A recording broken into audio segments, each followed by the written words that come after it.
Welcome to the movie recap. Today we are going to review on 2016 film called The Magnificent Seven. Spoiler alert. Enjoy and take care. Today we'll be diving into a Western action movie titled The Magnificent Seven. In 1879, a small town named Rose Creek finds itself under the shadow of a wealthy and ruthless man. He wasn't just a robber, he was also a gold mining tycoon, and he had set his sights on Rose Creek for its rich gold mines. Bogue didn't just want to control the gold. He squeezed every ounce of work out of the townspeople, paying them meager wages. Fed up with the hardship, the townspeople gathered together, seeking a way out the big question. Should they give up their homes in Rose Creek to Bogue, or resist him with all they had amidst the tense voting? Emma and her husband Matthew were vocal about their decision. They weren't going to let Bogue take their land, no matter what. Out of nowhere, Bogue and his men stormed the church. He shamelessly tells everyone that he'd buy any plot in Rose Creek for a mere $20. This was a pittance, way below its true value. He gave the residents a chilling ultimatum: leave within 2 weeks or face horrifying consequences. The townspeople were outraged, expressing their strong disapproval of Bogue's audacious threats. But Bogue, not one to be challenged, retaliates in a horrifying act of power. He set the church ablaze and takes several lives, including Matthew's. He even tells the sheriff to leave the bodies for a few days to send a brutal message to the rest in a neighboring town. Warrant Officer Sam Chisholm confidently strides in on his horse.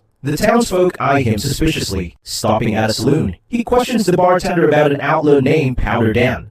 Tension rises when the saloon's patrons point their weapons at Chisholm, but with a swift hand and unmatched precision, Chisholm disarms them all. Recognizing the bartender as Powder Dan, he guns him down calmly. Chisholm instructs the scared people to bring the sheriff. In the midst of this commotion, one man, gambler Josh Faraday, remains unfazed. The townsfolk and the sheriff then arrive with their guns drawn, but when he pulls out a wanted poster of the bartender, they lower their weapons and must now pay him later. Faraday finds himself in a tight spot. Accused of cheating by two brothers, they drag him to the town outskirts, intending to finish him off. Cleverly, Faraday distracts them with a card trick. The result, one brother dead and the other nursing an injured ear. On the outskirts, Emma and her associate Taddy Q approach Chisholm desperately. They share their town's plight with Bogue and how they urgently need help. Moved by their story, in the mention of Bogue's name, Chisholm accepts the gold coins they offer and agrees to lend his skills.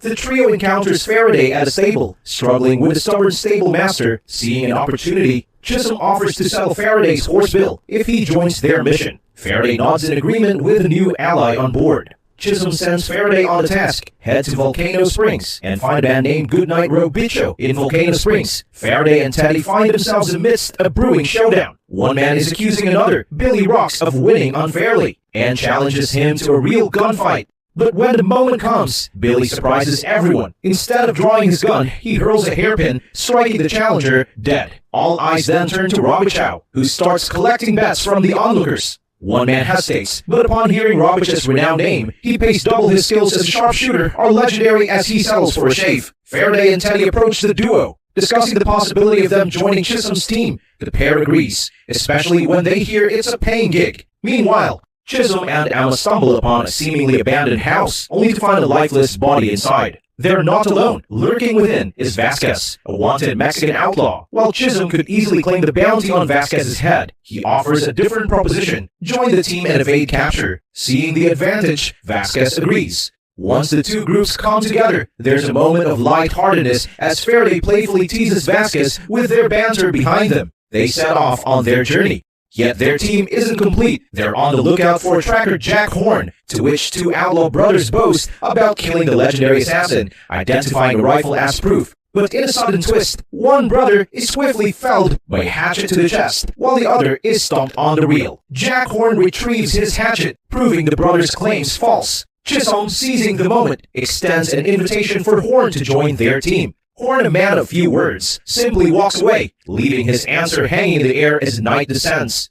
Chisholm and his crew camp on a hill under the canopy of stars. Faraday shows Teddy some magic tricks, while Sam and Goodnight share old memories. It's clear they share a history, a camaraderie forged through years with that thought. The night deepens, enveloping them in darkness. As dawn breaks the following day, Sam and his crew awaken to Horn silently, indicating he's decided to join them on their mission. But to their surprise, they meet a Comanche named Red Harvest. Chisholm, with his limited knowledge of the Comanche language, strikes up a conversation and seeks the man's assistance. Red Harvest offers Chisholm a bite of his meal, and as he does, Harvest nods in agreement, signaling his decision to be part of the team's mission. The team moves forward, navigating diverse landscapes until they finally reach the gates of Rose Creek. Initially, Chisholm and Billy Rock step into the town alone, soon coming face to face with some of Bogue's henchmen in the town center. Among them is the imposing Sheriff Harp and Bogue's trusted Lieutenant McCann without delay. McCann issues a stern command to Chisholm, telling him to lay down his weapon, attempting to assert dominance. McCann warns of the 22 armed men he has ready to strike at his call, yet Chisholm tells them to come take the gun off him.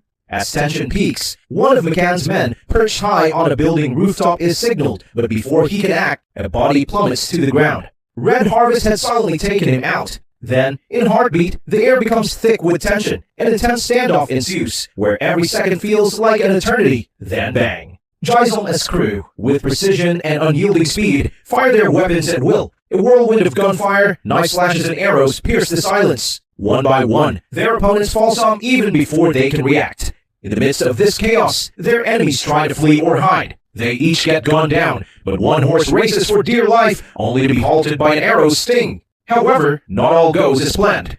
Goodnight, unlike the others, hesitates, and this split-second delay allows McCann to escape, galloping away on his horse. As the echoes of the battle fade away, the crew shares their kill count with Faraday, boasting the highest at 7. Amid the debris, Chisholm locates the once imposing, but now fearful sheriff, ordering him to come out. Chisholm instructs him to relay a message to Bogue in Sacramento. Chisholm is in Rose Creek, and he's waiting with Emma at their side. The 7 gather the townspeople. They ignite a spark of resilience, urging them to defend their homes and loved ones. The townsfolk, unfamiliar and apprehensive about wielding weapons, express their concerns. But considering the distance between Rose Creek and Sacramento, they have approximately a week before Bogue retaliates, and hence they can either stand and fight or run. As night blankets the town, the crew gathers around a meal, reflecting on the day's events, and discussing the need to train the villagers by dawn. There's a noticeable shift in the atmosphere. While many decide to pack up and leave, a commendable number choose to stay and defend their home. The task ahead is challenging. Training sessions begin, with Billy introducing the art of knife wielding in both Faraday and Goodnight undertaking the gun training. The initial results are, frankly, disastrous. Stumbles and missed shots are the order of the day. Amid this, Faraday, recalling Goodnight as hesitation during the confrontation, challenges him, handing Goodnight a gun. He prompts a demonstration with all eyes on him. Goodnight exhibits his prowess, leaving many in awe as training ends for the day. The Magnificent Seven regroup at the town's edge, acutely aware of the massive challenge they face, deciding they need to bolster their defenses. They head to the mines stealthily. They take down Bogue's guards, one by one, making their presence known to the oppressed laborers. They offer them a choice: embrace freedom or stand with them. Their discovery of a shed loaded with explosives and ammunition is a game changer. Returning to Rose Creek with these new resources, the morale of the townsfolk gets a much-needed boost. The newfound reinforcements provide a glimmer of hope in the face of imminent conflict in Sacramento. The sheriff delivers Chisholm's audacious message, challenging Bogue's bravery. The message stings, insinuating Bogue would be a coward if he didn't show up in person. In a fit of rage, he kills the messenger and commands his men to ready an army for war. As the anticipation of Bogue's impending attack grows, the 7 walk around the landscape. They make a strategic plan to lure Bogue's men inside the town, where the villagers will remain indoors and shoot at will. They immediately engage in intense preparations. The streets of Rose Creek transform into a battlefield, with traps strategically set up and villagers positioned at key locations. With Red Harvest taking off on his horse under the starlit sky of Rose Creek, the Magnificent Seven share a hearty meal, letting loose with drinks and moments of laughter. Their camaraderie strengthens not only their bond with one another, but also with the townspeople. This newfound connection adds a personal touch to their cause, solidifying their resolve to defend the town.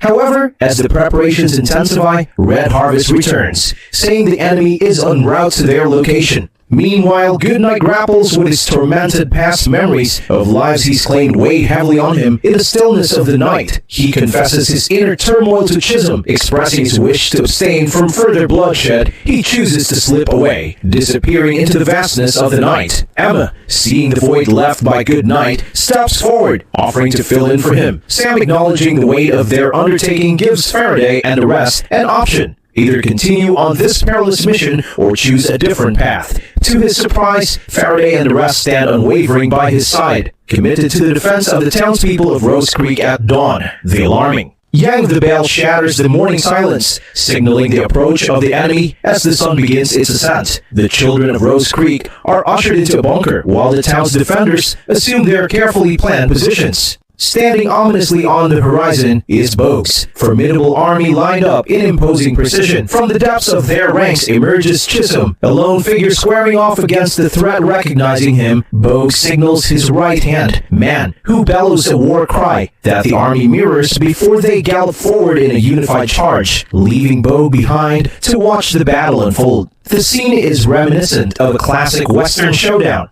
Horse hooves thunder, dust rises, and the atmosphere thickens with tension as Bogue's forces charge headlong into Rose Creek. As the attackers close in, Horn detonates the explosives, sending many of Bogue's men hurtling off their steeds. The sudden chaos provides a golden opportunity for the defenders of Rose Creek. They unleash a barrage of gunfire on the disoriented enemy as the battle rages. On both sides sustain losses, the ground stained with the cost of war. Just when the battle seems to sway, Chisholm, Red Harvest, and Emma step up. But even their impressive feats pale in comparison to Billy Rocks, who practically dances across the battlefield, leaving a trail of defeated foes in his wake. Not to be outdone, Horn showcases his might, dominating the enemy lines. Then both Faraday and Vasquez take center stage, showing off their deadly precision. The town square becomes a playground for Red Harvest and his archery skills. Faraday, taking a moment to revel in the mayhem, ignites a series of explosive charges with the enemy in disarray. The defenders strategically pull back. Chisholm, in a near berserk state, unleashes a whirlwind of fury upon Bogue's men. Each movement a lethal ballet of precision and power. However, Faraday is shot by McCann in a fit of rage. Vasquez avenges his comrade, sending McCann into a coffin. With each member showcasing their unique talents, they decimate the invaders. Even the familiar face of Goodnight reappears with unparalleled accuracy. He rains down bullets upon the enemy. Bogue orders the deployment of a fearsome Gatling gun. The rapid-fire weapon cuts through the defenders, killing many as they seek shelter from its relentless barrage. Once the mechanical beast finally exhausts its ammunition, they seize the opportunity to evacuate the children. Goodnight and Billy ascend the church's steeple, preparing for the next wave. However, a new threat emerges. Denali, Bogue's trusted Comanche warrior, locks eyes with Horn and shoots him. Despite Horn's best efforts, a series of well-placed arrows kills the legendary assassin. Under the dim lighting of the saloon, Emma finds herself cornered by Denali, her gun clicking empty, but Red Harvest makes his grand entrance. A brutal dance ensues between him and Denali, culminating in a lethal move that sends Denali crashing over the balcony, outside amidst the smoky remnants of battle. Faraday, clutching a bleeding wound, links up with Chisholm, determined to turn the tide. Faraday, with the help from Chisholm, mounts a horse and sets out on a valiant charge towards the machine gun's position as he rides Goodnight and Billy, perched in the church steeple, provide a hail of bullets as cover their shots ringing through the air. But the Gatling gun aims itself at the duo, and both Goodnight and Billy meet their end. Faraday, even with bullets piercing his flesh, persists as he nears his target. The last act of defiance sees him with a cigar offered by one of Bogue's amused men. What they fail to notice is the dynamite in Faraday's other hand. The explosion that follows destroys all men nearby. When the dust settles, only Bogue and a couple of his henchmen remain.